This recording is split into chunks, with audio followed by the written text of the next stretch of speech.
ಕಾಯ ಭಾಗವನಿಳಿಸಿ ಪರಮವನು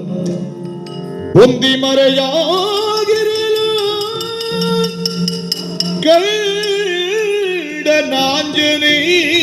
ಗೈಡನಾಂಜನೇಯ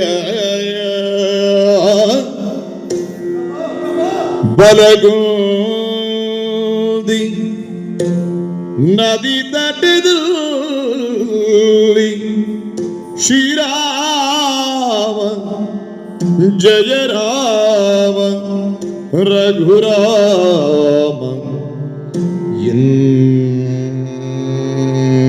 ಎಂದವನಿಯಲಿ ಬಿತ್ತುರಳುತ್ತ ರಾಮ ರಾಮ ರಾಮ ಎಂದವನಿಯಲಿ ಬಿದ್ದೊರಳುತ್ತ ಹನುಮ